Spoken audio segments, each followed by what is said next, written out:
up your grip and leave. Rootlin, please, coconut water. Why? Not a 10-cent trumpet around Chintana. Give me. Boil up goat milk with bay leaf and cornmeal. Why? Put some dollar and a fling in some cow. We were in an accident just recently. I get lashed all part of me body. Until I didn't study myself that night. I only feeling to make sure me boy alright. Yeah.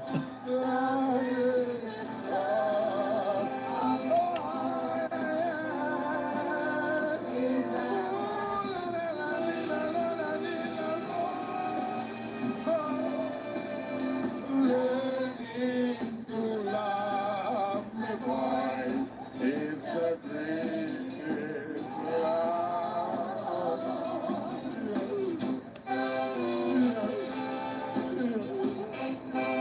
Boy,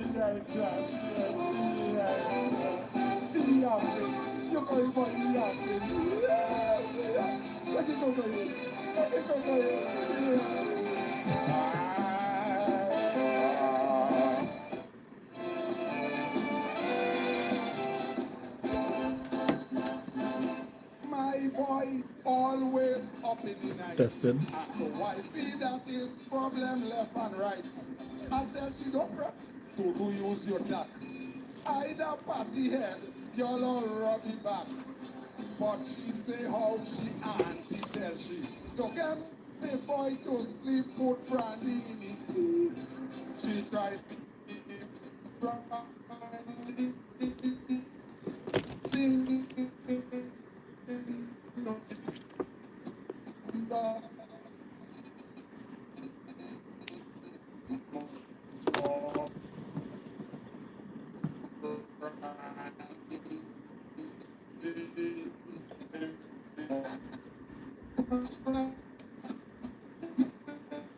internet. It never has one. For my own, Which one you connected to? the ECRM. Okay, moving very slow. Can switch on at all? No? Are the only one ready does work? And the rain serious outside, eh? So.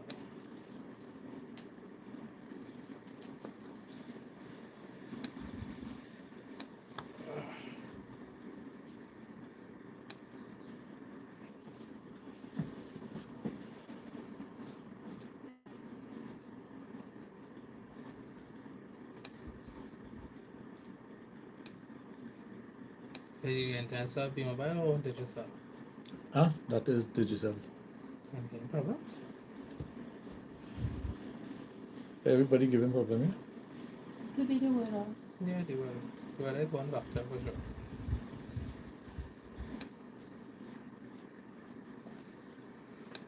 Even my data getting trouble. Yeah, well, my data was giving real trouble. And I have both digital and Be mobile. B-Mobile. That one is B-Mobile, yeah, and this one is digital. Hang on.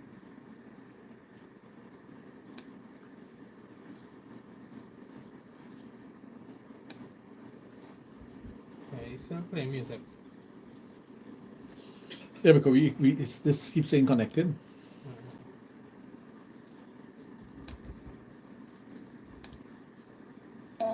With young people iron. Why? Just take me by. Grow to put to botheration. Just take me by. Okay, I'm doing The this. boy must never be weaky. Always ready to stand. If necessary, I hear any never tower. like the gun with Tower, slaves to delay go here. off. Nobody go ever see my boy so. Yeah.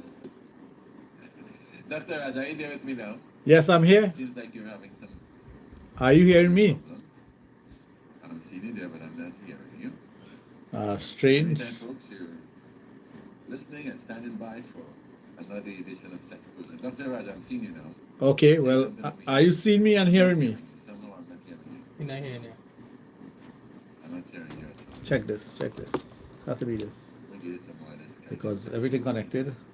We were in an accident Talk to me anytime. Let me see my picture. Testing, 1, 2, 3. Yes. Seems like I'm hearing you now. Okay, great. So let's the volume wherever. Yes, good. Only volume on your Nice. You computer. like that, guy, sir? I love it. I want the recipe to strengthen the boy. That's the late great puppet master, boy. The greatest love of all. The greatest love of all. The boy love his boy, you know. And it's interesting that you choose that song to play because I want to talk about the boy today. Well, you know, it's a natural thing with me. It's a God blessed thing with me where we sync. You know? I realize that we sync with topics, we sync with ideas. Yes, I'm blessed with that, and I thank the Father for that. It happens naturally. I don't know what you're coming with, but I just feel like going on and that it's always the right way when it comes to Sexplosion. Well, excellent. Because this morning, a gentleman was talking about different things that he was using for the boy, and he was, impressing upon others that they should try it. But I wanted to give the other side of that, because when you try a lot of things, because there's so many things outside there on the market. Some people ask about the honey, they ask about different products, products that have been on the market for a long time. Some of them now coming on the market.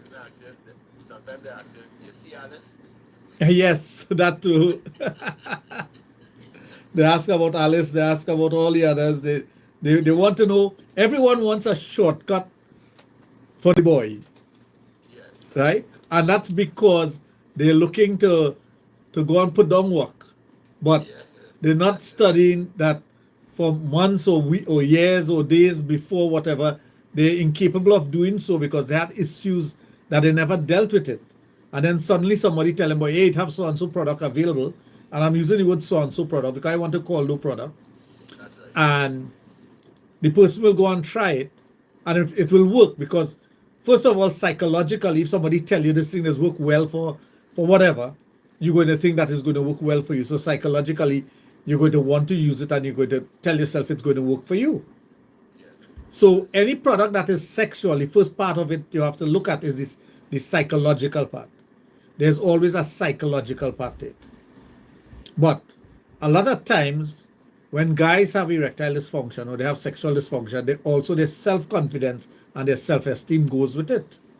That's right. Because there's a direct relationship between the penis and the brain and the individual, the way they feel about themselves.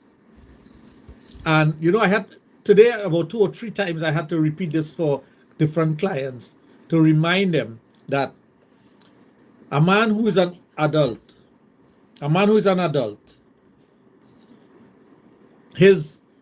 he would have had successful intercourse at least 1,000 times. Okay?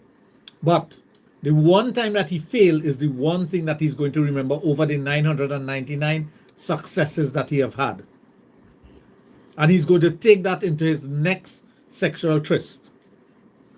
So the first time he fails, he might use an excuse that he's too tired, something has gone wrong at his job, he's stressed out or something like that. But the second time he's going to do something after he has failed that first time, he's going to take that failure into the second encounter and not all the successes that he had previous to that. And this is where the psychological part of it comes in. So he may have used that product, and that product may have caused him to fail, but he don't want to blame the product. He don't want to put blame on himself, although he knows that he had signs of erectile dysfunction or sexual dysfunction previous to that. Now, one of the things we have to look at, when a man is young, you're easily aroused, very easily aroused. So if you're walking on the street and you see the panty line of a woman in a skirt or a dress, that can cause you to get an erection. But as you get older, and because of the amount of encounters you have had, which means to say you're having experience, it takes more and more stimulation to get you stimulated. So what happens is that a lot of times we don't pay heed to that we are aging and we need something else to stimulate our mind and to get us to get that full erection or erection enough to penetrate and have sex. And we worry about the fact that we're not performing well. So that causes us to become more and more disenchanted with ourselves and not have that erection to do the things that we want to do.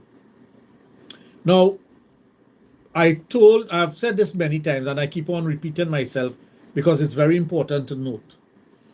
As we go deeper and deeper into sexual health and sexual dysfunction and whatnot among male and female, there are a lot of new research and new information that is coming forth. And one of the things that we're becoming aware of is that there are a correlation between not only the physical health of an individual, but also the gut health. And we talk about the gut health, the stomach health of an individual. So in addition to a person having diabetes, hypertension, high cholesterol, causing erectile dysfunction, if you are using medication for acid reflux or GERD, it also causes erectile dysfunction.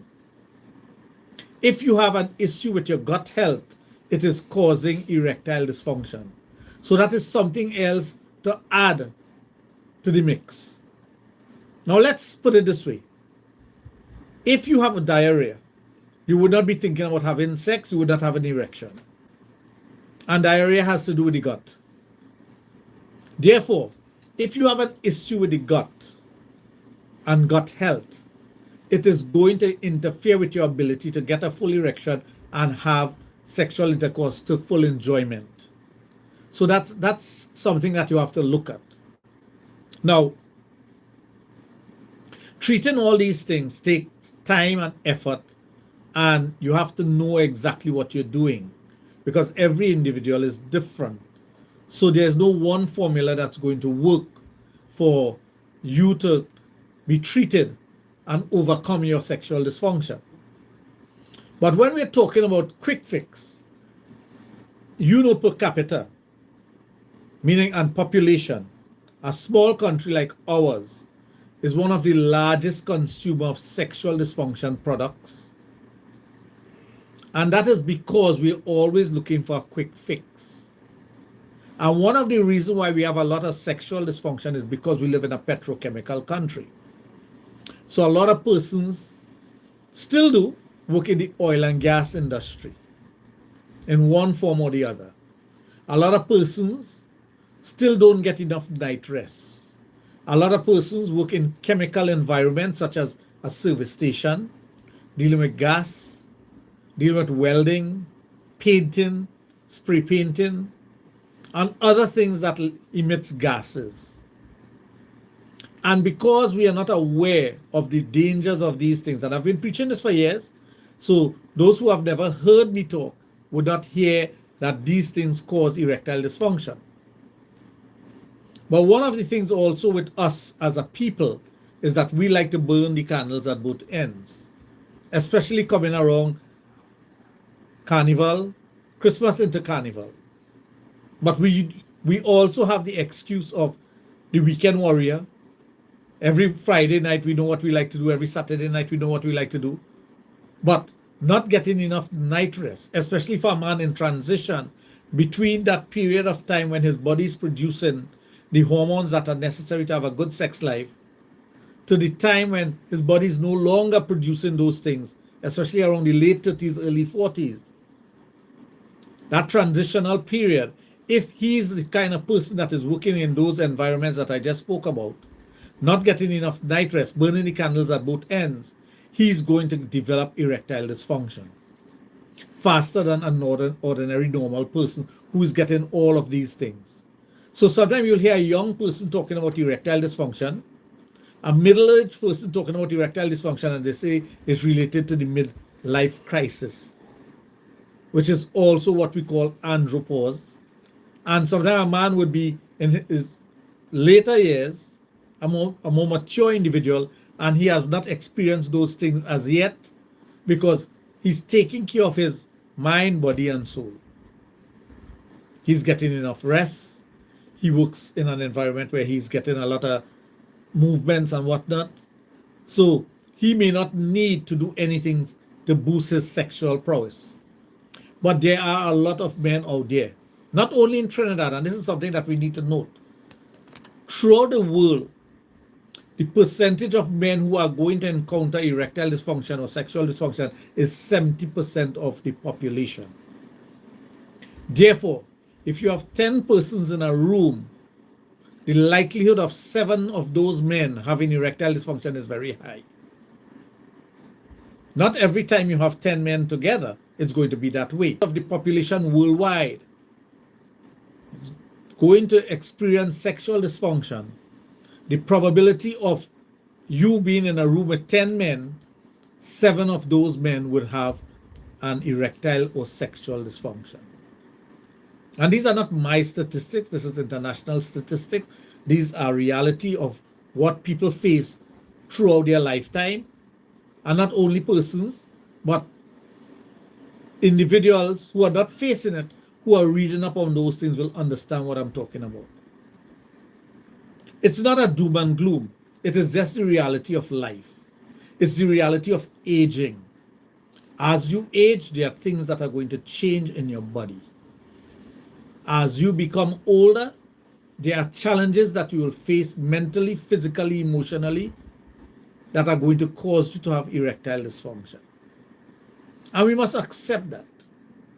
If you do a sedentary job all the time, sitting all the time, you don't exercise, you don't do any kind of exercise, you are an ideal candidate for erectile dysfunction. So in addition to all the things that I mentioned before, there are other factors that are going to cause you to get erectile and sexual dysfunction. The relationship you have with your partner, or the lack of relationships that you are having with the opposite sex or same sex, can cause you to get erectile dysfunction. Not having the stimulation that you need mentally, physically, and emotionally can cause you to get erectile dysfunction. So taking care of the boy is not an easy thing. For those who are using a product, someone brought up the whole idea of if it's not FDA approved, and if it is FDA approved.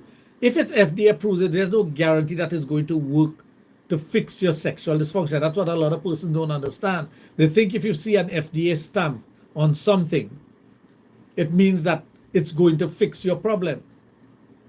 FDA do not, and I repeat, FDA do not approve supplements in the United States.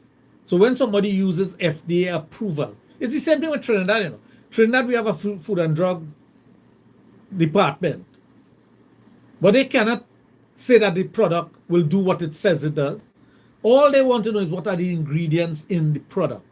So persons who are ignorant of this information, they don't realize that for food and drug to approve a product, all they need to do is get the ingredients of the product to make sure those ingredients are legal ingredients. But the claims of the product, there's no way that they can approve the claims of the product. And I hope people understand that. Because they are not the ones who are recommending the product to people. They are not the ones who know if the product is going to work based on what it says on the bottle. So FDA approval is simply an approval of the ingredients in the product that is not going to cause harm to an individual. And I want that to be noted.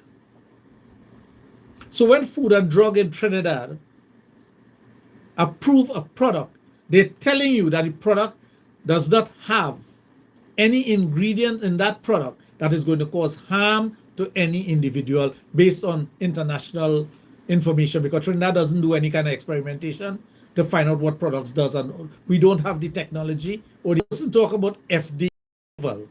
My question to them is, what about FDA approval? Do you understand what FDA approval is? The big drug company would pay money to get FDA approval. And they'll present their information. And I'll give you an example.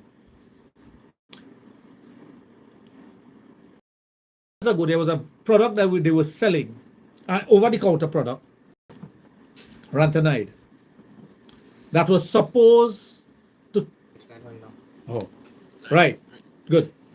So there was a product that was being sold over the counter throughout the world. And there was a recall of that product because they say the product is causing cancer. But that product was being sold for 10 years before. It was approved by FDA to be on the shelves. But like I said, FDA does not approve supplements. So you'll never see an FDA stamp on supplements. But they approve the chemical composition of the product. So what happened? The product was pulled from the shelves. But many individuals were using it before. How many individuals will be affected by it later on in life, we don't know. But that is one example of it. So, products that are being sold for sexual dysfunction may be safe in terms of the chemical composition of it, but there is no guarantee that it's going to cure your problem or cure your issue that you're having. I like to tell people that using one of those products that is going to give you a temporary erection or, assist you to have sex is like putting a plaster on a chop. If you have a cut that requires stitches and you put a plaster on it, you're wasting time. You're wasting effort and you're wasting money. But because individuals are always looking for a shortcut to find a solution for their shortcomings, they will go out and buy products. But one of the things that all the patients of mine will tell you is that the product would work wonderfully well at the beginning. But later on, they have to increase the dosage to get the same effects of what they were getting before. And eventually, the product no longer works. So if the product was so great, how come the product is no longer working for you? It means that you had not cured your problem, you have not dealt with your issue, and you continue to take a product that is going to help you in bed, but eventually that very same product is going to work against you. And that's what I try to educate persons about. I'm not in there to give you an argument about which product good and what not. I am there to tell you that these are the facts. And if you listen to the facts, and if you understand what the facts are, you are going to understand exactly what I'm trying to tell you. But it does not mean to say you cannot go and use a product and it wouldn't work well for you. It will. But working well for you is no guarantee that it's going to fix your problem. So when you hear about all the magical things that we have had in Trinidad, and you and I could go back for the many years that we know about these things, from Babande to Pakro water to Chip water and everything else in between. As a matter of fact, if somebody see a flowers and they smell the flowers and they get erection, they say, hey, this is the best thing for erection. Because it may have helped them, but it is not the scent from the flower that did that to them. It is the psychological effect that it had on the individual.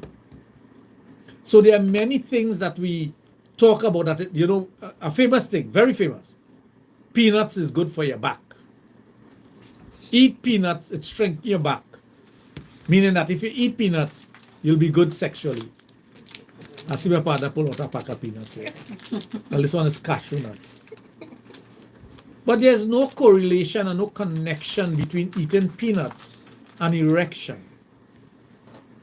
Then persons will start talking about ashwagandha and maca and yohimbi and all these other products, which is good to use as a supplement, but it will not fix and it will not be taking care of the boy.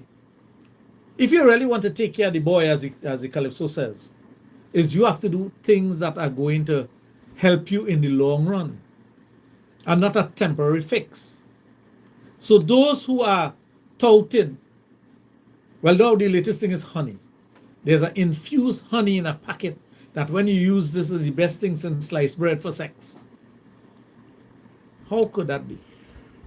And you know people who are diabetic using it too. But they don't even know if it's real honey because there are a lot of false honey on the market now. I see some persons advertising honey. Now, if persons understand what honey is a scarce commodity. Honey is not something that is plentiful. That's why it's expensive. Because the effort, time that it takes for bees to produce honey, you cannot have those hundreds of gallons of honey being sold all over Trinidad and Tobago. You cannot. And that alone should tell you something. That product that you're buying that you're saying is honey is not honey. So some of the products that claims to be sexual boosters and the ingredients in it is honey is not honey. They call it honey because it have the consistency of honey. It's made out of cornstarch and sugar water and other chemicals because the Chinese are very good at replicating anything.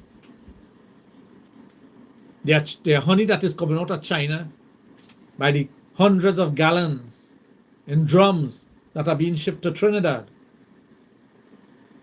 People are importing honey now. That is something that you could have never done before. And if you go back into the history and you'll understand why it was not allowed and whatnot. But it is a free-for-all. This is how we have a free market. I remember once as a student, I brought back a small jar of honey and customs seized it. Well, customs seized everything. Now that same custom have to let the honey in. So-called honey. But those honey should be in inverted commas. And when you see persons selling honey cheap, question that. Honey is a product that cannot be sold cheaply. It cannot. So don't think for 1 minute that if you're buying honey, now the taste will be very similar to real honey. The consistency of it will be very similar, but it's not the real thing. It's not. So you have to be very careful about the products that you're buying, especially that so-called sexual honey. Now, because it is in demand,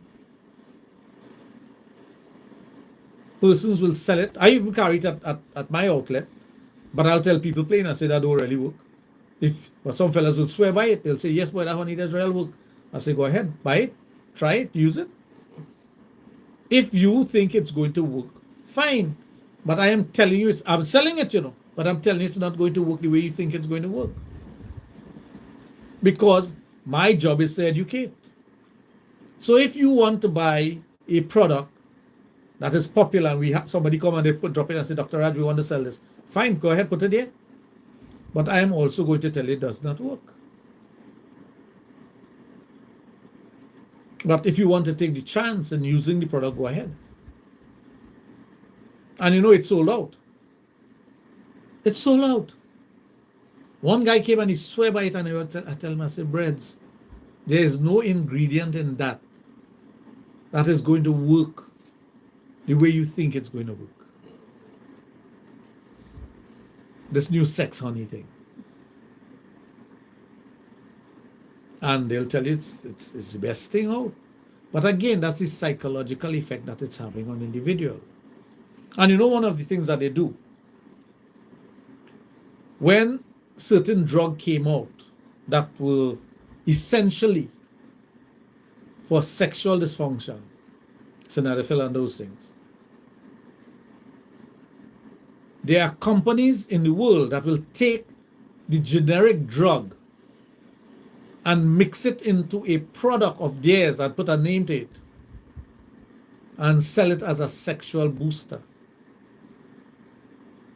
But one of the things I tell people, especially East Indian Hindu people, that once you hear the name Gra in something, be aware of it. Agra is not a good thing. Agra is not a good thing. Ask any Hindu that. No gra could be good for you. When you're going through Agra, it's crap or smoke your pipe. But these guys are going to buy all these products with ending in gra. So I wonder, where is their mindset? It's someone taking the drug, the generic drug, either making it into a liquid, a jelly, a capsule, or a tablet, and calling it by another name. And that same gra product, persons will have to try one, and they'll tell you, half this work real good. But after a month, they'll tell you, boy, I need to use the whole thing.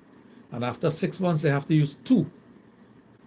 And you're pumping yourself with this ingredient that is not good for your system.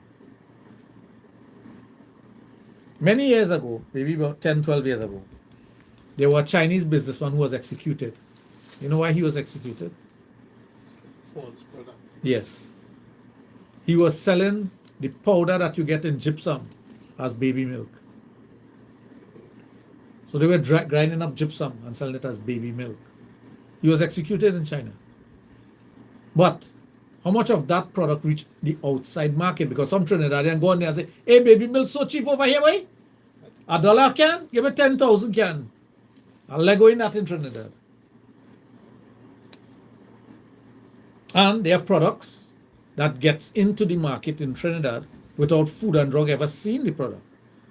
Because just as how you have legitimate port of entry for people and illegitimate port of entry for people, the very same thing comes with products. And I know for a fact that if you pay the right amount of money, you could get anything to come through. They will stamp any stamp of approval on any document once you pay the right amount of money. And I know that for a fact. I'm not speculating here. I am telling you what has been told to me by officers in different departments. Yeah, just give you the right amount of money and coming through. So you live in a corrupt country with corrupt people that are allowing things that, and that person is sitting on there to think for 1 minute that maybe my wife will buy this product and give it to one of her niece. They don't think about that. The money at the moment sounds nice. A little $1,000 extra or $10,000 extra. God, I'm fattening up my pocket. But that very same person might have to spend that money on their child or their grandchild later on in life. That's what you call karma. People say karma.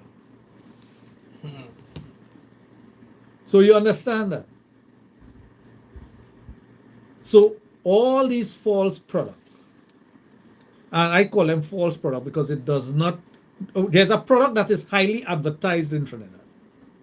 Highly advertised. As a matter of fact, it's advertised during prime time. It has a well-known brand. The company behind it is a well-known company out of North America.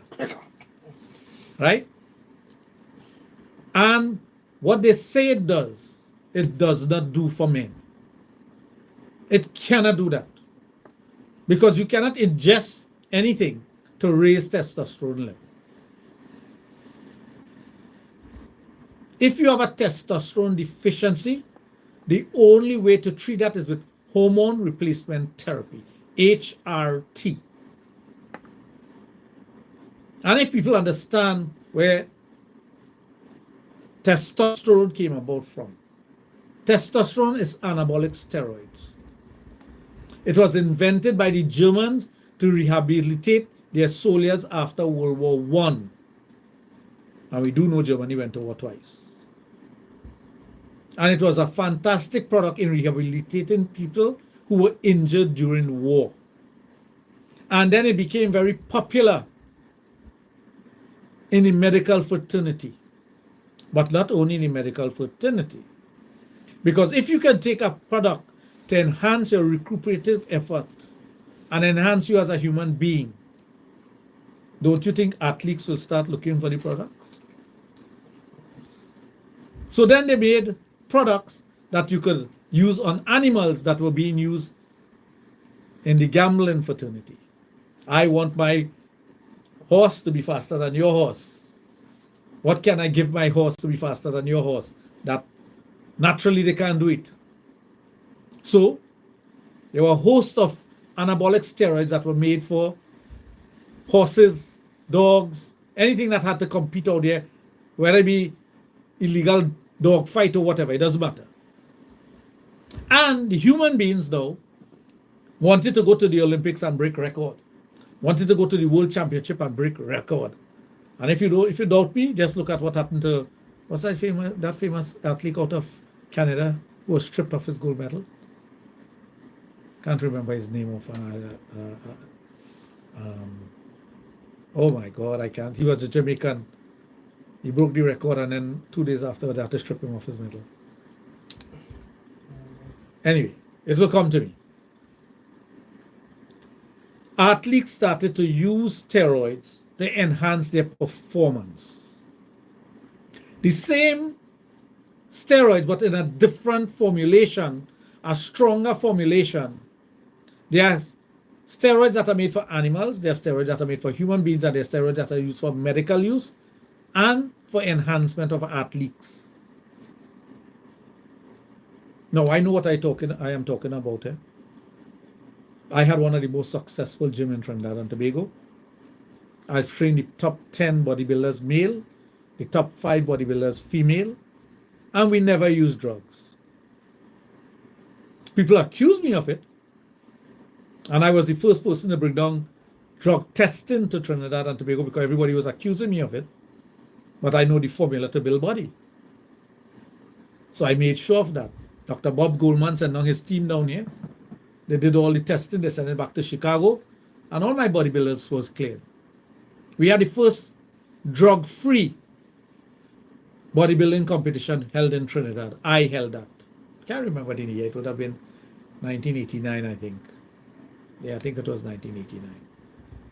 And we brought athletes from the United States, the Caribbean, and mostly Barbados to compete against Trinidad.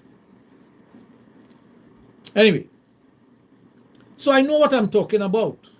I'm not talking by guess, and I'm not talking about something I've read. I'm talking about I've been in the arena. And transitioning from that into sexual health, I could tell you that there are lots of products being sold out there. Now, let me use one product. I'm going to call the name of it. Not the brand name. There's a steroid called Cypionate. Now, a person could get a bottle of Cypionate in Trinidad for $500. That is made in Venezuela or made in Mexico. Or you could get a bottle of Cypionate that is made in the United States, Canada, England for $1,200. Or a bottle of Cypionate that is made in Germany for $2,000. Which one would the Trinidadian use? The $500. The $500 product. Why? I know something Johnson. I was going to say Don Johnson. Ben Johnson. That's the man. Ben Johnson. Thank you. I know it was a Johnson. I was going to say Don Johnson, but he was an actor.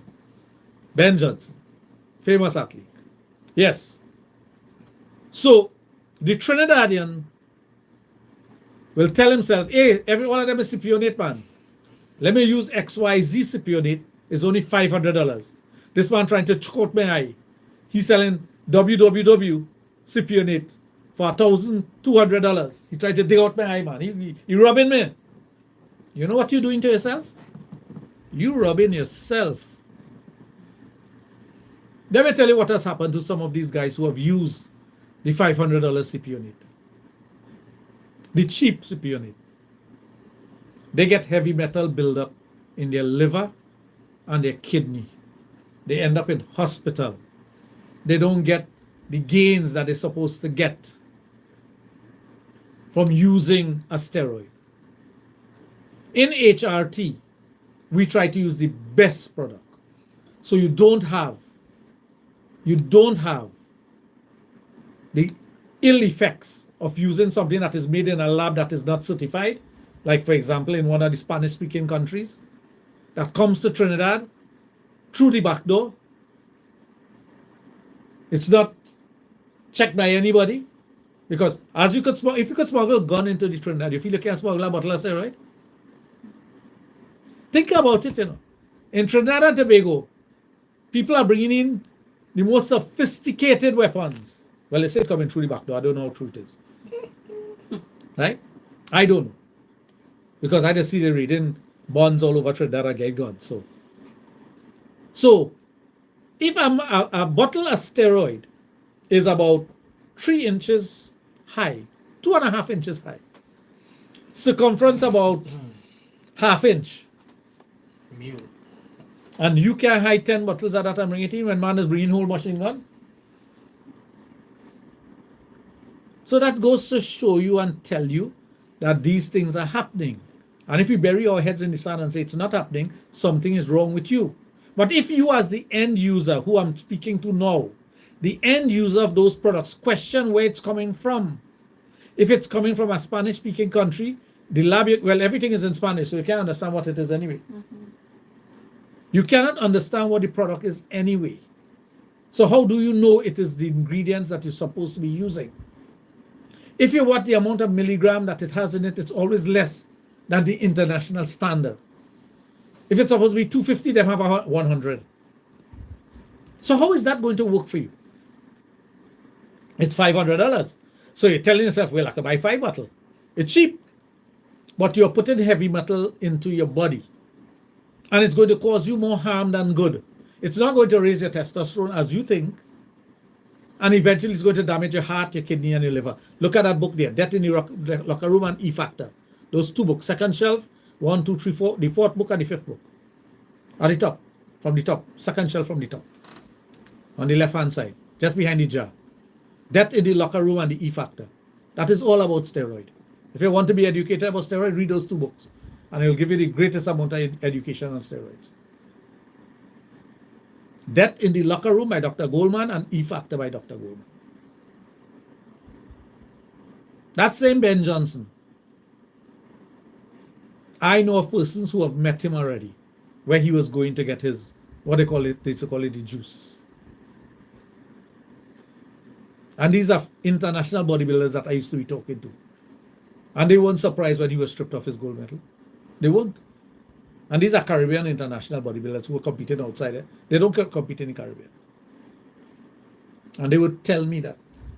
So it was no surprise to them. It was a surprise. Well, the kind of speed that he ran at and the size that he had, it was a surprise.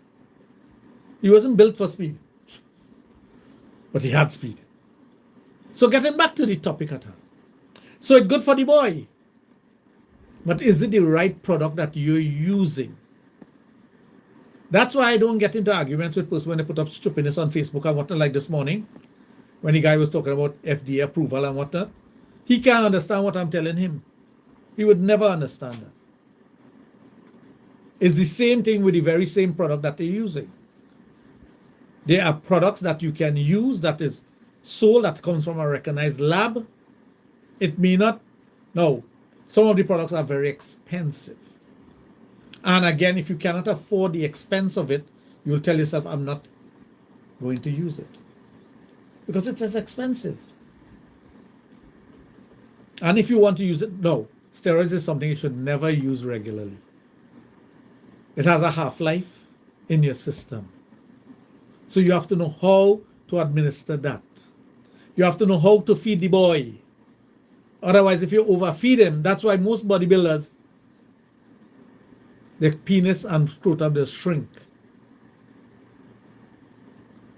But they have great bodies. But the penis and scrotum shrink and they get bitch tits. What we call bitch tits in bodybuilding. They develop breasts. As an IFBB judge, certified IFBB judge, I can tell you that is something we used to look for, but we cannot judge them on it. We used to look for that to see which one of the bodybuilders on stage is on heavy drugs. But you can't judge them on it, because there's no stipulation in the judges sheet to deduct marks for signs of steroid use, unless you go to a drug-tested event. So that's my experience talking. Those are the things that I have personally experienced, and I know what I'm talking about. So when persons want to argue about product and the usage of product and what's good for them and what's good for the boy, I just let them talk. It's like one time a fellow was trying to sell turtle penis, or turtle prick as they call it, right, as an aphrodisiac. And I said, what kind of turtle that is? He said, well, the turtle has come up to nest and thing. I said, well, it's only female turtle has come to nest. Where are you getting a prick from?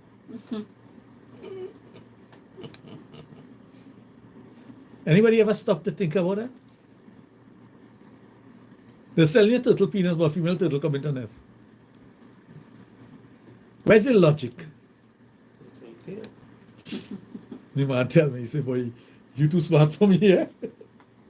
I said, no, but I asked you where you get the product from. You tell me where you get the product from, and I'm telling you that is impossible. I am telling you, there was a time in the 70s into the 80s, you couldn't get pack row in Trinidad. All the pack row on the rocks in Toco, they dig it out. They scarred the rocks, man. Because when a pack row hold onto a rock, you have to take a knife to dig that out. That ain't coming out by you pulling it off. You have to take a knife and stick it in there and dig out a piece of the rock with it. But, again, there are men who will swear by it. But these are the same men who will sit on the block smoking weed. They have a woman, but they swear by a product for sex. And you always see them in the same spot day and night. So when them have time to have sex? And them selling you a sex product? So these are the logical things that people does not understand. But if you buy a product and thinking that this is going to help me sexually, of course there's a psychological part of it. It's what you want to do afterwards with it. It looked like you have real questions for me. So let me start with your questions. Okay, so the first question is, how many times a man can break when he has sex in a day?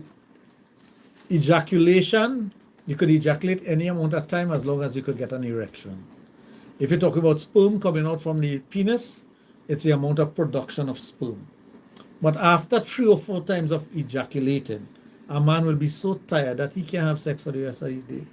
Unless he's having sex like a rabbit. Because there are some men who will tell you, I'll break 3 or 4 times for the day, but 2 choke and they break. Then the refractory period comes in and 2 choke and they break. So it's not no pleasure for the woman because they're not going the distance with the woman. So they're not really having sex. There are men who masturbate and they hold their hand and they jog 2, 3 times and they break, So what pleasure are you going to get out of that? The pleasure in sex is longevity for the woman. You would know that as a young lady. Mm-hmm. If you're having sex with somebody, isn't it the longevity, how long they go with the sexual thing, as opposed to a quick thing? Yes. All right. Now, I'm not knocking quickies. There's a place and time for quickies. You could do a quickie and enjoy it. But you can't be having quickies all the time and enjoy sex. So if you are ejaculating, you'll reach a point where there's nothing coming out of the penis and then it starts to hurt the penis. So the maximum amount of times that you can do that in a day may be about 5 times. Next question is, I'm attractive to both males and females. I find it hard to understand why. Please shed some light. If a person is attracted to both male and female, it means they're bisexual or they're bi-curious. It's in their DNA. It's in their makeup. They are getting sexual arousal from both male and female. If they, let's say it's a male, and that male person have sex with a woman, he have had sex with a woman. And if he has feelings for a male, and he has gotten into a relationship with a male with touching, fondling, kissing, oral sex, and penetrative sex, he have had a bisexual experience. And he may still want to have sex with both male and female. If he gravitates towards one of the genders more than the other, it means that, say, his sexuality is waning between male and female. Now, sometimes it wanes so much that you're stuck on one side, that you get to like one side of it more than the other. But you're still bisexual by definition because you have had sex with both parties. And there will come a time that you could also wane back or move back to the opposite sex or the other sex. In terms of a woman now, it's very easy for women to be bisexual or bi-curious because it's in their nature to be close to other females. And they may just do it out of experimenting. So they may have had the bisexual experience based on experimenting. Now, young men will experiment when they're younger, but not when they get older. It's no longer experimenting. It's like, am I either straight or bi? Yeah. Women could experiment at any time because they will tell you, I had a 54-year-old woman who told me last week that she always had the thought of being with a woman. So it was always in her. She have never done it. So she have had the thought of being with another woman. So with women, it's a little different, meaning that although they may have gravitated towards the same sex out of curiosity or whatever else, but their main focus is the man. But if the opportunity presents itself, it's easy for that person to be with the same sex. So that's what makes the difference. A man has to have the feeling and the drive to do it. A woman, it's just a matter of transition. Okay. But it is bisexuality.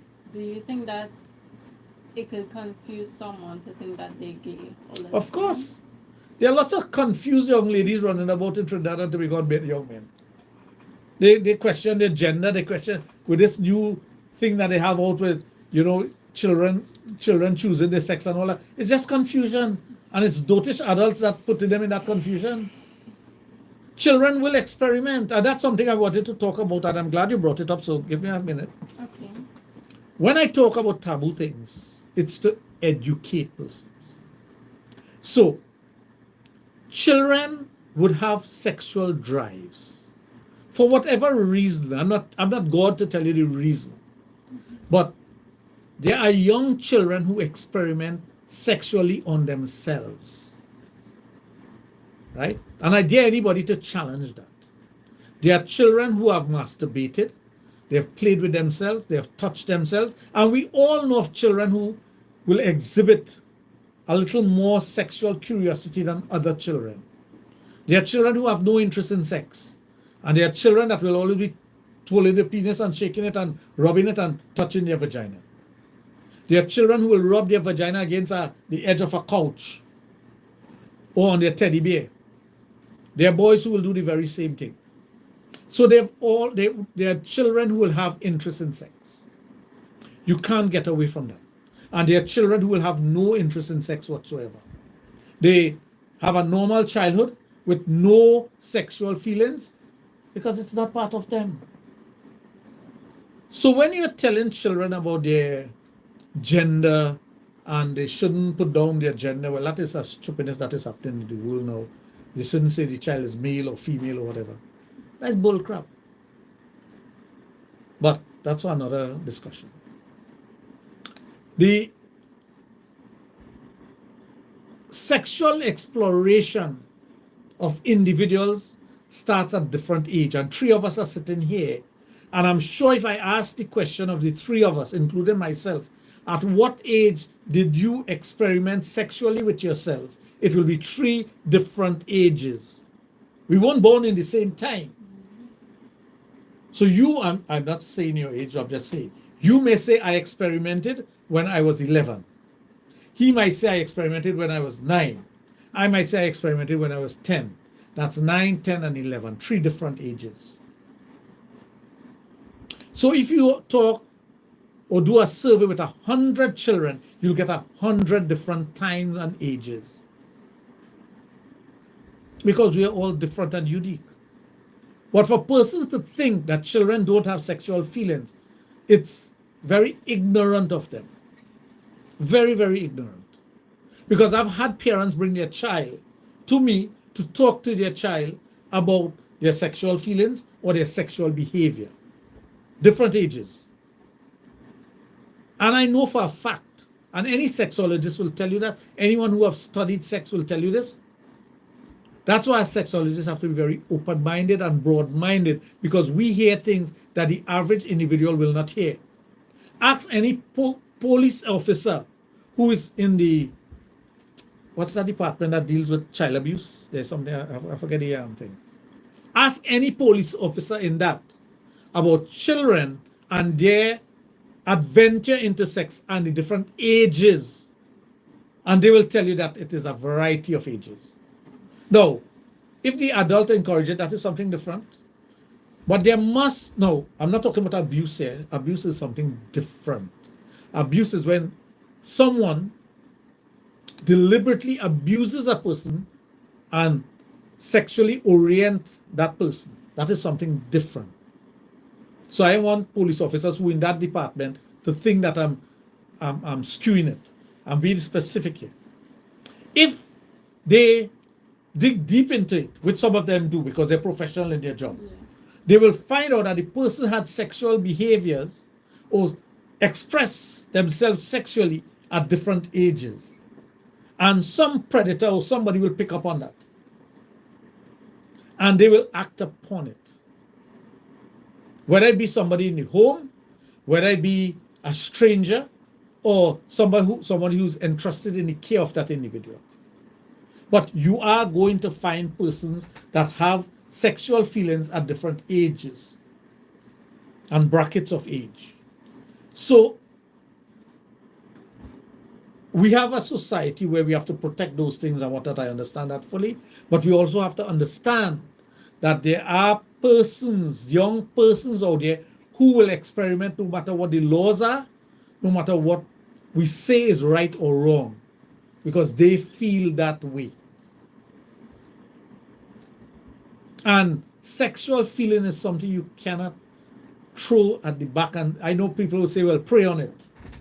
You can't pray on sexual feelings. I'm not talking about P-R-E-Y. I'm talking about P-R-A-Y. You cannot go in a church and sit down and pray about sexual feelings and hope that it goes away.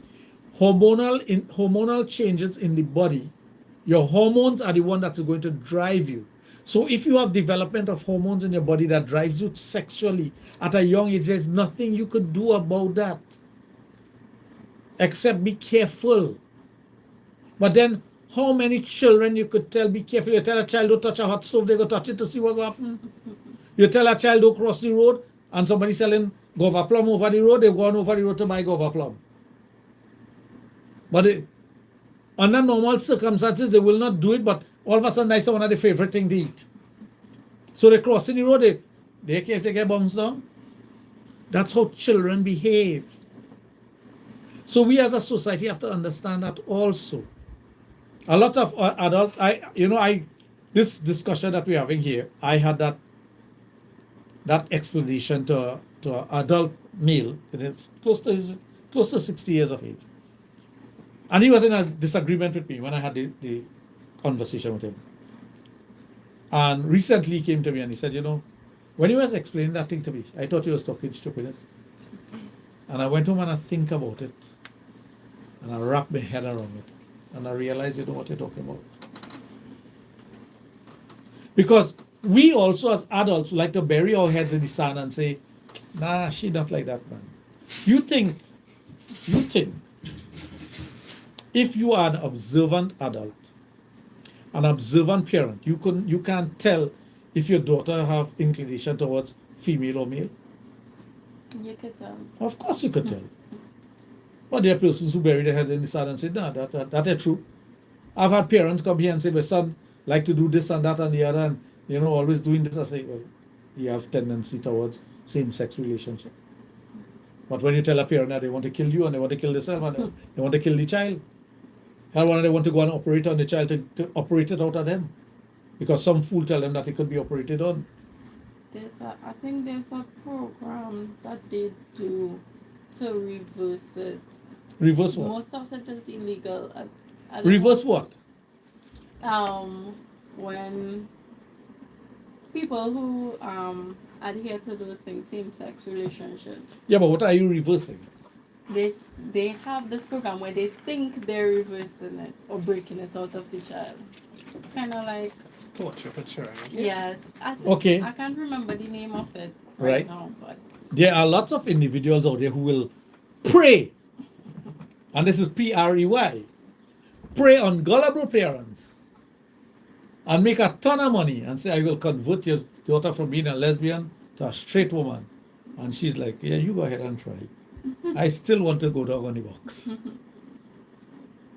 Conversion therapy is what you're talking oh about. yes, Conversion therapy. yes. Well, you could convert a person from one religion to the other because they're weak. That's weakness of the mind. If somebody can convert you from a religion, you're weak. And I say that very openly, and I don't care who is offended. You're a weak individual. Because God knows why He put you in that particular religion. Right? So that's a weak individual. What if you are hormone driven, and based on your hormone, you are a particular person sexually? Your sexuality is straddling both communities, both gender. What therapy I could give you to change that? Tell you, okay, here what? Let me have sex because you're female and I'm male and you only have sex with male. What therapy are you going to do? You're not going to want the feelings to be with the same sex? Or are you going to pull that out of a person?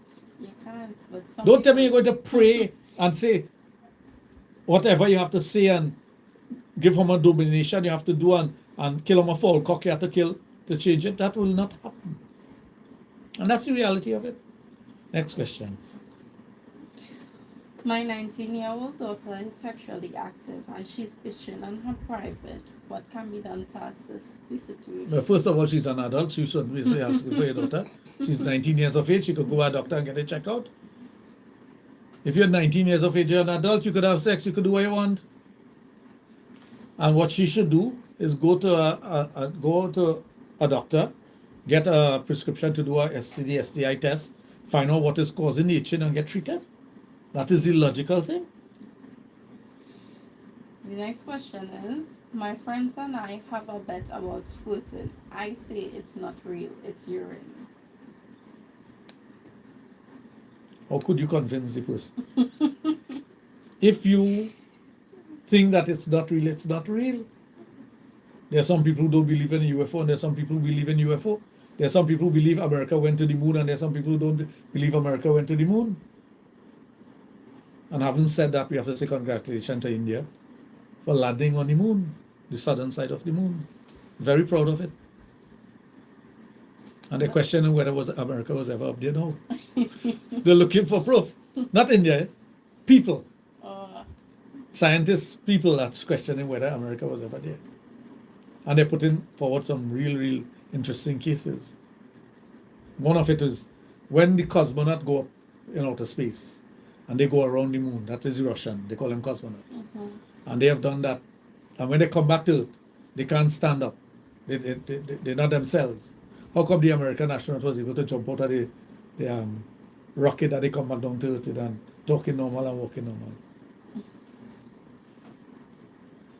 And we have a telescope that will look way into the universe, the Hubble telescope, and can see as far as Venus and other places. And we can see the flag on the moon that the Americans put. Those are the questions that are being asked. I've been a devil advocate here, but you can't convince somebody about squirting is real. I could tell you that because I've come across many squitters.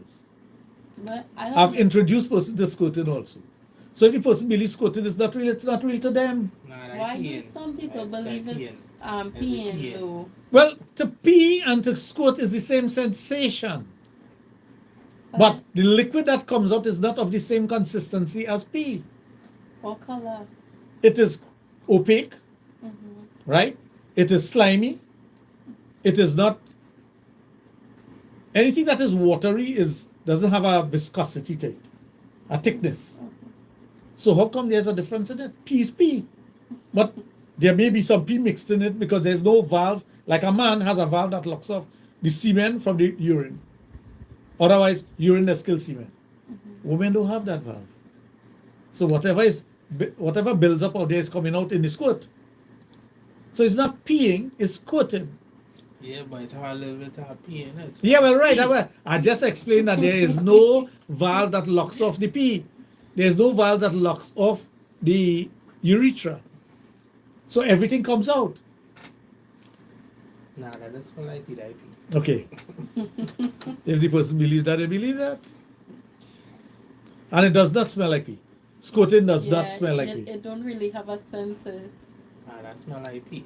Like pee. Well, because somebody pissed on you. Yeah, Somebody yeah, pee on pee in you. it. See, somebody pee on you and they tell you they're squirting and they fool you. But squirting does not have a pee smell. The next question is, I want to get my penis bigger. What do I do? Visit the clinic, do the necessary tests. First of all, we need to know your age and your measurements, and then we'll take it from there. Okay. What to do if your partner has a mental block when it comes to trying new things in the relationship? You can't do nothing. You have to convince your partner to go and get professional help to overcome that mental block, or try to show them options and let they work out in their mind whether they want to try it or not. But you as an individual can't really do anything for that. You can't beat it into the person, you can't threaten them, right? Because it just makes things worse. It's a simple thing as you as a male want to have sex with your wife or your partner, anal sex, and she tell you no, I have a mental block for that. Right? And she's not willing to let you play down there, perform analingus or anything. How are you going to get through? Are you going to rape her? You can't do that.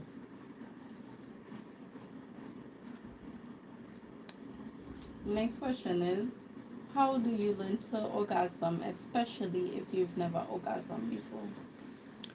You don't learn to orgasm. You achieve an orgasm. If you have never orgasmed before, when that time comes and you have an orgasm, you're going to know it's an orgasm because it's the most intense sexual feeling you could ever get. So you don't learn how to orgasm. Somebody have to assist you in having an orgasm. So it's like you having penetrative sex and you're not having an orgasm. Oh, your partner wants you to reach an orgasm and he realizes you haven't reached an orgasm. So when he comes out of you, he hasn't ejaculated or anything, or even if he has ejaculated, he decides to go down on you and assist you to have your orgasm. That is assisting you to have an orgasm. There's a difference. Okay. Was asking that for you, I find it real smart. No. I find anytime she asks them questions, she does have a kind of a look like, I wonder if that, okay. For the people who have a problem sexually and are afraid to get help, what do you have to say to them? Like everything else, the time will come when you will have to seek help otherwise, because that whatever is affecting you sexually is going to affect your long-term relationship. And you have to man up, whether you be a man or a woman, and say, I have an issue that I need to have it dealt with, and have it dealt with.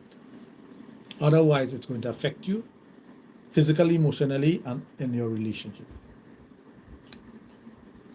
Is having sex during late pregnancy healthy or good? That is dependent on your OBGYN, who will know your vagina, know your capability, and know your husband's size and all those things. So for the first 2 trimesters, it's okay. The 3rd trimesters, you make sure you get guidance for that. But the penis will never reach the child, so don't think it will hit the child or bust the child head or anything like that. Is it normal for your partner to fake orgasm? My partner, no. That's That's what he asked. Isn't that the question she asked? the question, but that's not my question as a person. Well, right. You About asked their me, partner. is it... well, right. I don't know your partner, and there are many persons who do fake orgasm. A man cannot fake ejaculation. It's almost impossible to fake ejaculation because something has to be squirting out of the penis. But for a woman, it's very easy to squirt and to fake an orgasm. You can't fake squirting. You could fake an orgasm or sexual pleasure. Very easy for a woman to do that. Have you ever? Let me ask you a question. Have you ever faked an orgasm? I believe it. Trinidad don't have Fifth Amendment rights. So that don't work in Trinidad. We have no amendment to our constitution that deals with that. I have. But however, we do I take have. silence as yes. No? You I have? only Many times. I have a good reason. I just wanted it to be over with, so I just pretended. And... So every time you just wanted to get it over with? It's No, boring not to you, every or? time, not every time, no. All right. Depends on how Next. talented the person is. Next question. She started blush. Why is it so awkward or embarrassing when a woman's vagina makes fart noises, and what causes it? Air being forced out of the vagina. It's called a preferm. Ping top, you know? No, that is air. It's like a piston. Any piston that goes into a sleeve has to force something out of that sleeve. So if the vagina, some women vagina gasps, so it's sucking in air. So when the penis is going, it has to force the air out. Where the air going to go? So it has a farting sound. I feel some men just think we farting. No, well, you must know the difference between a fart and a preferm. You may be new to it. You must have custom with vagina then. Will you get constipated if you have anal sex? No, it helps with constipation. Especially if the person ejaculates inside you. You're going to be rushing to the toilet. You'll want to expel as quickly as possible. Okay, so this person wants to know, where is the G-spot? Is it at the back of the vagina? The G-spot is inside of the vagina, the roof of the vagina, approximately 1 inch into the vagina, at the roof of the vagina. It feels like a joking board, a scrubbing board. It has ridges and it gets hard.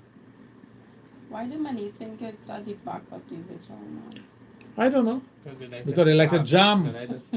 Because they want to jam deep. And I say, you like that? So let's so let me ask you a question. Where does your partner feel your G-spot is? I have no idea. All right, you see? I need to ask that question. Don't know how to ask him any question. If you come mad, we pack our laugh. I have no comment. Next question. Is it okay to douche with lemon water? Also, is douching good for you? Douching should not be done often. As a matter of fact, the only time you should douche is one day or the day after your period. And use vinegar, not lemon water and all these fanciful things. Not all those fancy things that they sell and they tell you, you have to wash your vagina. They have vaginal wash now. To fool women into thinking you need to wash your vagina. The vagina is self-cleaning. Can you have sex while wearing a tampon? Yeah. It's just going to be, you're going to feel full. Would it stick inside you?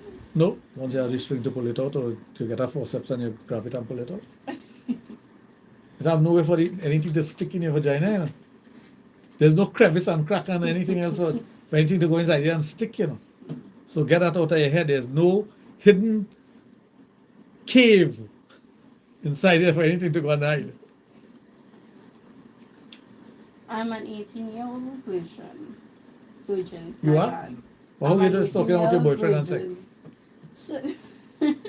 Should sex be like how it is in movies and porn? No. Sex is not as movies and it's not as porn. Sex is dependent on your partner, I hope it's a woman. It's a woman. Yeah. His understanding, his love, his care for you, and he could either make it painful or he can make it pleasurable.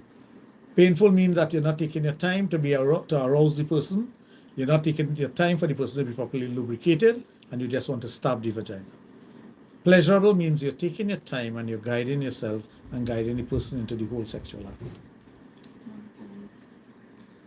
Why do your clit get so sensitive when masturbating?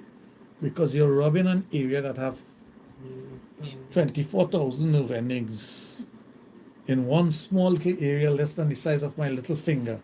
And a man's penis is this, normally this big, and that has 12,000 nerve endings. You feel you wouldn't get sensitive? It's nerve you're dealing with. And there's only one purpose of the clitoris, sexual pleasure, nothing else.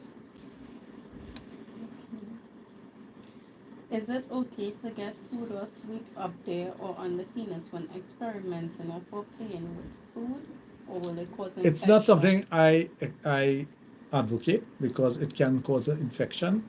If you don't clear down the passageway properly, the pH balance in your vagina will change and you can get an infection very easily. So be careful with using anything chocolatey, whipped cream, all those kind of things. It's a no-no.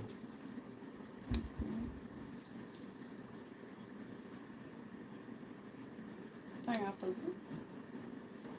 Well, pineapple, anything that will leave a remnants in the vagina, you'll have to wash it out. And pineapple in the vagina? Wait. With the skin or without the skin? No, that would be too painful. You know there's a joke about that, right? Really? Right, yeah. I'll tell you the joke one of these days. My partner doesn't like me to call him daddy. From a male point of view, why can't this be? Well, we may have issues with calling him daddy because he have daddy issues. Or he may think that it's disrespectful to him because he may be a daddy. And he think that when you call him daddy, it's like he's committing incest. So it's going to mess with his mind. But daddy in foreplay and daddy in sex is different from daddy from a child. But some men can't handle that. Some women can't handle calling you daddy either. What can cause a man's penis to bleed after sex? Tearing of the frenulum, tearing of the foreskin, sometimes the capillaries inside of the penis, the urethra, tears because it can pop very easily and that causes bleeding. It cures very easily too because once you pee on it, it's gone. Pee cures that, yeah. Good lubrication. Lubrication will not cause tearing. No, like lack of it. Yeah, lack of lubrication, of course. Come on, I say the girl was dry like a crepes. Try like biscuit. Can a woman orgasm by anal only? Yeah, of course, very easy. Anal orgasm is much more intense too for some women. Can I experience it? I thought only a man could have orgasm. No, women could have orgasm. So which means you have never orgasm anally. No, I thought only a man could have done that because that's where their G spot is. No, women have orgasm anally also. Okay. And for the last question, what's one myth about sex you believed as a child? One myth. One myth about sex before I you got believed into this as line a of child. I food. can't remember that. You can't remember. No. I'm sure there are many myths. Well, okay, that's one of the reasons I became a sexologist because there were so many myths about sex. So there were many myths that were being told to me as a child that I believe all of them. And that's what drove me to become a sexologist. I can't tell you what they are. I know one of the myths that I remember distinctly, and this one I always remember because I remember when it was told to me, where I was and when it was told to me, that men would tell their wives when they get run-ins that they get it from a hot galvanize, sitting on a hot galvanize. But I believe it in terms of the person telling me that men just tell their wives that. But the person was telling me that it wasn't true. So it was the first time I was hearing it, and they tell me it wasn't true.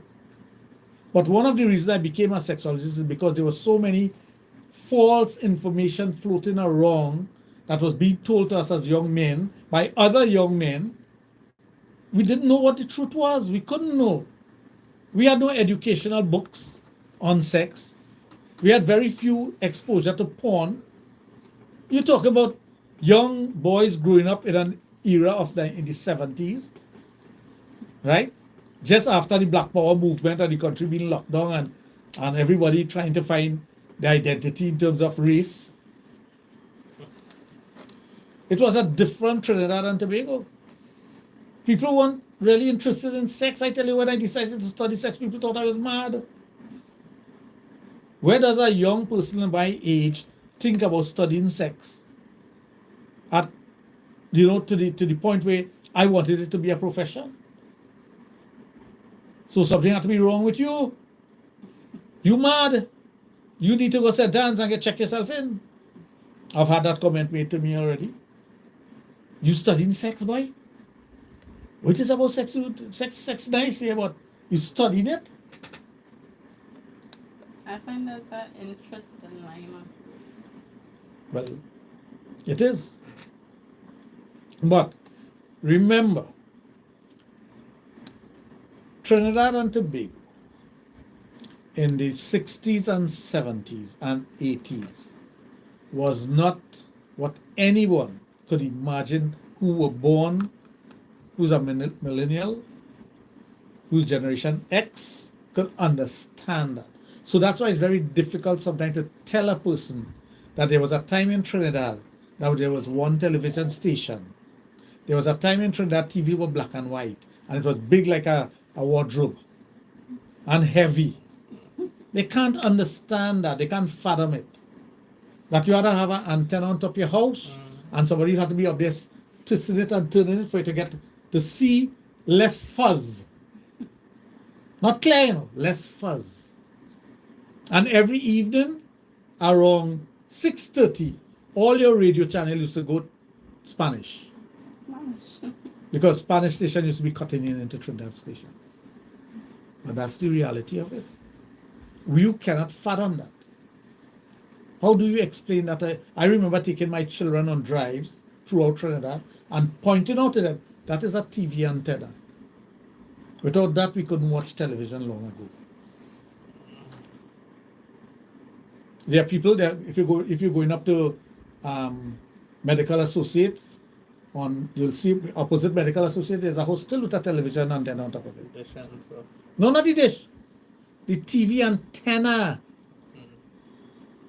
A TV antenna was a piece of stick with something going across with two things going across like that, like a T, or like a H. That was a TV antenna, and there will be a wire running on that, a flat piece of wire going to your TV. And before that, there was something called rabbit ears. On top of the TV, there was an antenna that you put it out, they call it a rabbit ears, with a wire going to the back of your TV. Yeah, open the TV and hit the TV. And they always slapping your TV. You want a lash TV get there? They want a lash. They don't do that thing. No, Toshiba and Panasonic and thing get in this country. And you had to turn dial. Clack, clack, clack, clack, clack, clack, clack, clack, clack. Well, it's only, wait a minute. You could have only turned to channel 2 or 13. We only had two. We had one channel that you could have get either in 2 or 13. Nothing else. 13 and shrinking and go to 2. 2, yeah. UHF and VHF channel. VHF was 2 and UHF was 13. Yeah. He had to stay up there and hold the freaking pole. Football going on, and you had to hold that pole to watch your World Cup match. But if the breeze only blow the pole a little bit, so you're gone, you're cut off. But that's the reality. But that's television. So think about education sexually for young persons or even adults. There was no education for adults sexually. It was a hit and miss. That's why I tell you sex is automatic. Before the advent of pornography on a large scale and sexual education, there was very little education on sex. So, as an adult in society, your sexual education is your experimenting with your partner or partners. That was your sex education. If your partner wasn't good at it. You were good. It was not a matter of being good.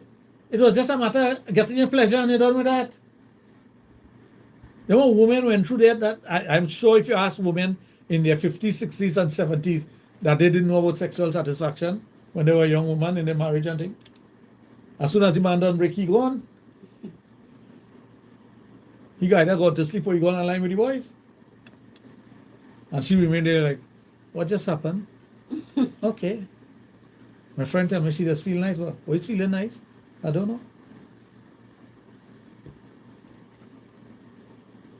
And of course, if a woman have had the experience of having a good lover, she'll come back and tell her friends, well, this man lasts 20 minutes and God, he had me panting. And they're like, 20 minutes? So you didn't go and make roti for the husband? You understand?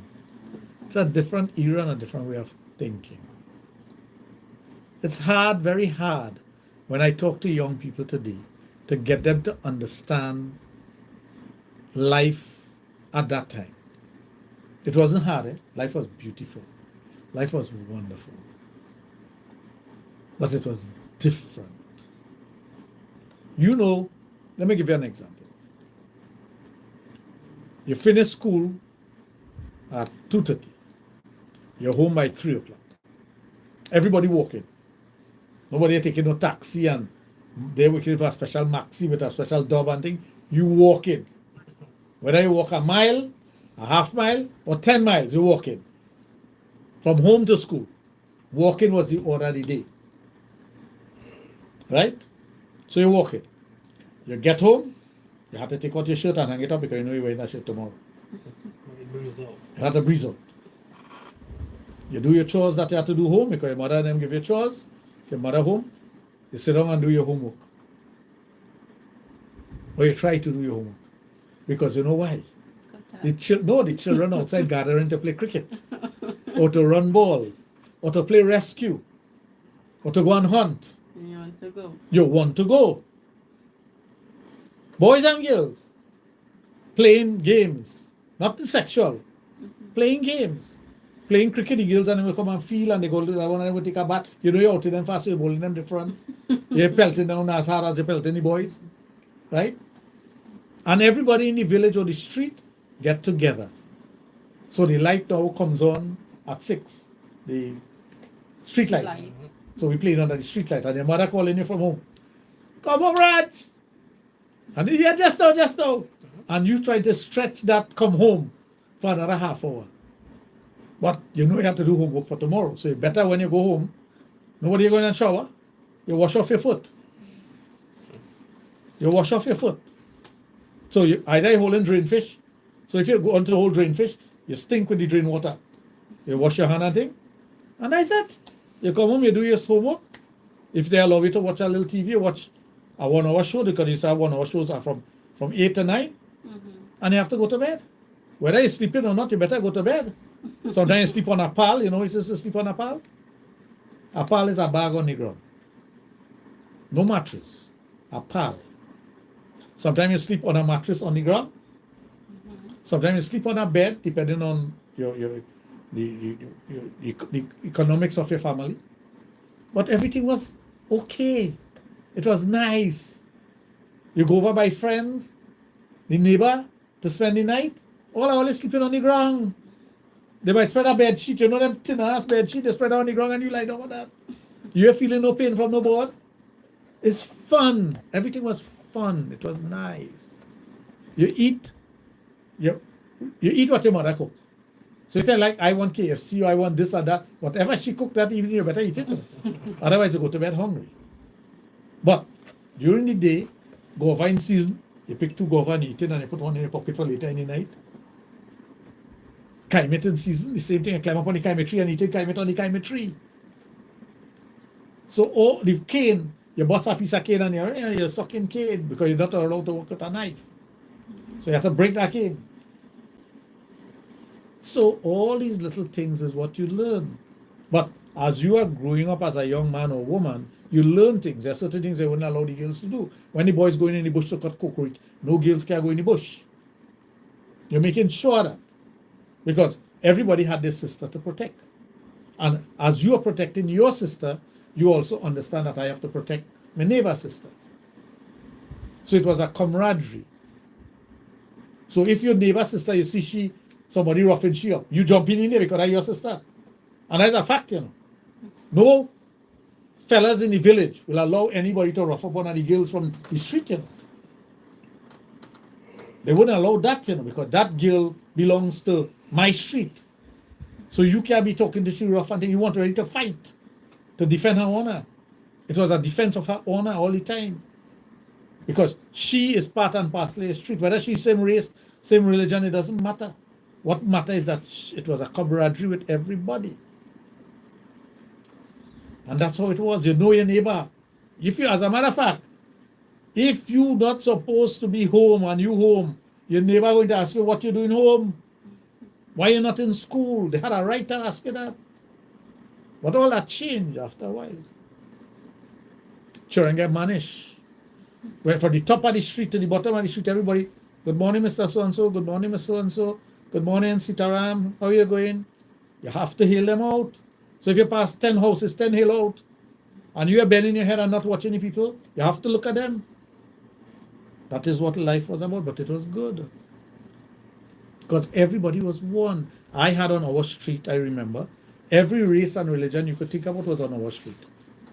White, Chinese, Indian, Negro, Douglas, Redskin, Bajon, no Bajon, everybody. Teacher, government worker. We had a mass camp on our street. Everything. So you grow up with all the culture and everything, so you appreciate everybody. My immediate neighbors, when they had call to pray, every evening call to pray. So they can't come out and play cricket. When they come out to play cricket, by 5:45 they have to be home, wash their hand, and they go on to call to pray. But when them pray, we can't make noise. We have to respect that they're praying. So although we don't belong to their religion, we started to sing the hymns that they were singing. Because they used to be singing it very vociferously. So we learn it. So we sing it too. And I still to this day know all the hymns that they used to sing. And I still sing it. And when they don't sing, you're glad because they don't sing. They're coming back out to play. The girls are coming back out. The boys will come back out. And the boys of a certain age. The younger ones have to stay inside. So those are the things will mold you into the human being that you are today. So when you see these boys, they are not your neighbor, but they became closer than a neighbor to you. So you have a different kind of love for them, a different friendship. When you see them, you get a different feeling for them. Like in the street that I grew up, anytime an elder die in that street, I will go to the funeral, the wake and the funeral. And they always say that the one person you're going to see coming here is Raj. All the persons in that street will tell you that Raj coming. The only time I'm not coming is if I'm outside of the country. But every elder who die on that street and their children, I go to the funeral. It's the respect that I have for them to this day. And that's because of the camaraderie that is built. So it molds you into a different kind of individual for appreciation and whatnot. Right? They had pretty girls. Or you dare think about doing anything sexual with them. That was out of your thought. Because they were close as a sister. As a matter of fact, the girls who I grew up with on my street just called me brother to this day. To this day, they just call me brother. We're not biological brothers and sisters, but they call me brother. And when they marry, they have children, and when they have something at home, they'll invite me. They say, Brother Raj, you come in? I say, of course. I will be there. They send me greetings in the morning time. So that is what it was about. You weren't thinking along the lines of how children think today. But you develop a bravery within you to talk to girls, because you could talk to the girls in the neighborhood. Mm-hmm. So you might have one pretty girl in the neighborhood, she talking to you. And it's like, everybody want to talk to this girl in school, and she just talked to me home, you know. She may not talk to you in school, because she have to have an A. Mm-hmm. But home, she's one of the boys, she playing cricket with you, when only flying kite, she come out and hold the string and pull it 2-3 times, and you're glad to see your kite because it make you closer to her. But it gives you the bravery that you need to talk to a young lady. You learn how to talk to a young lady. Well, you're talking all that time because you don't want to be disrespectful either. Because anytime you're disrespectful, she brothers and them will drop 2 taps in your ass. She may not talk to you again ever. The parents will look at you differently because remember you have to walk down the street and pass 10 houses to reach your house, you know. It ain't no getting away from that, you know. So if you disrespect somebody in the street or the village, you still have to pass them 10 houses and come down here. So you think you're going to do anything to disrespect and what somebody watches as a smart man or a thief. Imagine, think about a thief. You will thief something in your street and somebody call you a thief. We go gang up and go in the next area and thief a foul. We are thieving no foul in we street. But that was boyhood days. So nobody in the street will say he bad. Although you have a bad John living in the street and a cussbud living in the street, and the cussbud used to live in the corner of one of the street and he go stand up in the middle of the road and stand up naked and cuss everybody and whatnot. But he was a character. And everybody knew he was the character that has cuss. So when he started to cuss, everybody go in the house and they close the window. They want to hear he. So those are the things that, when I reminisce about it, I'm very thankful to have been born in Trinidad, which is the best country in the world, and the best place in Trinidad is Sangre Grande. Because that's where I grew up. I always say that. Objective, but okay. Yeah, it is very subjective. But I can't tell you about the experience growing up in DB. I can tell you about the experience growing up in Biocal, which is totally different because I spent some of my life in Biocal. And that was a culture shock for somebody who grew up in an area with every mixture of people that you could think about to go into an area with only Indians. There was no other race. And only two religions on that street. There was one section Muslim, one section Hindu. And that was it. And the same thing, you have to respect everybody walking from one end of the street to the other end of the street. Oh, the street was very long, eh? Now there's about 100 houses on each side of that road. In my days, there may have been 20, 25 houses on one side. The other side was planted. So, sex education is important because as we go more deeper into this century, the need for it becomes more relevant because there's so much false information out there. How old were you when you realized you got the first false information about sex?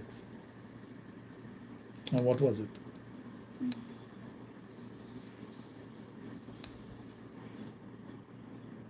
You thinking? Let me ask me boy here. How old were you when you realized you had false information about sex? I can't say the age. I don't know the age. But I know one of the first was if you masturbate you go blind. Yeah. I never believed that because I think when I heard that I was already masturbated. And I wasn't blind. And then I hear fellas say, hair will grow in the palm of your hand. Yeah, that too. Yeah. I think they used to say that to prevent you from doing it. Yeah, well, I wanted to see if I go blind. And if you had no. So you were doing it more often. For science. Well, then I mean For science. for science. So you did it for science. Science. I even forgot that one. Thanks for bringing it up. Because if you think about it, you're a young man and you have this feeling to masturbate. And you're thinking you're the only person because you're stupid. Mm-hmm. Children for a long time was stupid. When they come to that. You know, So it's we call stupid. it milking, eh? Yeah, milking. So, what about all the men who live on the street and I sure they do it once at least and they are blind? Is there no blind person on our street? Is there no blind person in Sukra village in Randy? So come they telling me I go blind. That person fooling me, man. They tried to fool me. And the first time you feel it feels so nice, you want to do it again, yeah? So what is it? Tell me what is your first? If you kiss a boy, you get pregnant. Oh yes. They used to tell all girls that. Classic. They used to tell all girls that if you kiss a boy, you'll get pregnant. So when So kissing to see if you So what age they told you that? Young age, right? Mm-hmm. And what age you realized it was a lie? When you first kiss a boy? But he wasn't afraid that you'll get, no, honestly, it wasn't afraid that you'll get pregnant, right? Why? And they also had this one where babies come from pumpkin seeds. I never hear that one. Yeah. I hear they come on a, If from a you, plane. if you when you eat pumpkin seeds, a baby, like a baby just come about, a baby will growing it. First time I hear that one. Pumpkin seeds, oh, watermelon seed. I have pumpkin seeds. I've never heard that. Have you? Nah. I've honestly never heard that. Pumpkin seed, very specific. What about watermelon seed? What about pawpaw seed? What about if you swallow a seed by mistake, which we all did as children? Oh, you getting a pumpkin seed though? Who does get? Wait, how are you going to swallow? Wait. How are you going to swallow a pumpkin seed when you have to scrape all the pumpkin seed? Yeah. That's how, To like, cook it. that's what they used to tell children when they ask where babies come from. Oh, they swallow a pumpkin seed. Yeah. Well, I know a false thing that parents used to tell children that if you swallow a seed, it will grow in your belly. Yeah. So you think that if by mistake you swallow a chenet seed, well, that the chenet seed was kind of big. If you say swallow a kaimit seed, because that could slide down your throat easily. Or a guava seed. Yeah. Just now you have a root going through your ears and a branch going through your eye. But I never see anybody like that. Here is it's a real fool right there. Well, I know there's a children come from my aeroplane. Aeroplane bring the children. Until I said, well, that don't make sense. I used to work out a lot of things for myself, you know. For some reason I used to work it out. Because I always believe in logic. If the aeroplane bring in children, when the airplane land on the roof, boy. Because my last sister born when I was 8 years of age. I was 8. And she born it when I was 8. So I didn't hear no plane land on the roof. You probably mistaken. I know mommy went in the hospital and she came up with a baby. So why she going in hospital? Hospital have an airport. Yeah. It was an air drop. Boy, oh boy. I guess with the advent of time, but what do they tell children now? I'm sure parents don't tell children, well, we just bowl and make children. I'm sure they don't do that though. So what do they tell children now? We should try to find out these If you things. have sex, you get pregnant. And what is sex, mommy? What is sex? I never heard that word before. What is sex? Sex is when mommy and daddy show how much they love each other. So only mommy and daddy can have sex. So Sheila, who have no daddy, and how she sex? How she pregnant? It's a Mary and Joseph story. Mommy, I don't know any Mary and Joseph story. What are you talking about? Why hush your mouth and go and sleep? That's the next thing every day. Hush your mouth and go and sleep. You ask it to a And then the question. next day, he will go in school, he or she will go in school and ask their friend. That's how you say about me. And their friend will give them a different story. And they'll have even more. They'll give them a story that their parents tell them. Mm-hmm. Well, Master Control, we back to you. Okay, thank you. It's been a wonderful expose once again, as usual. And we look forward to next Friday. Thank you very much.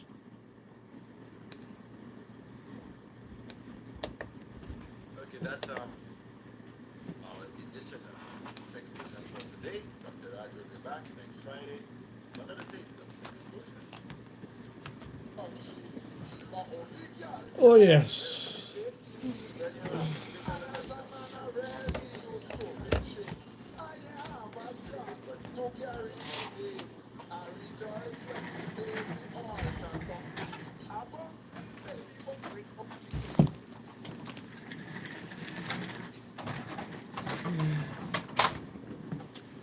False stories. Lying to the people, children.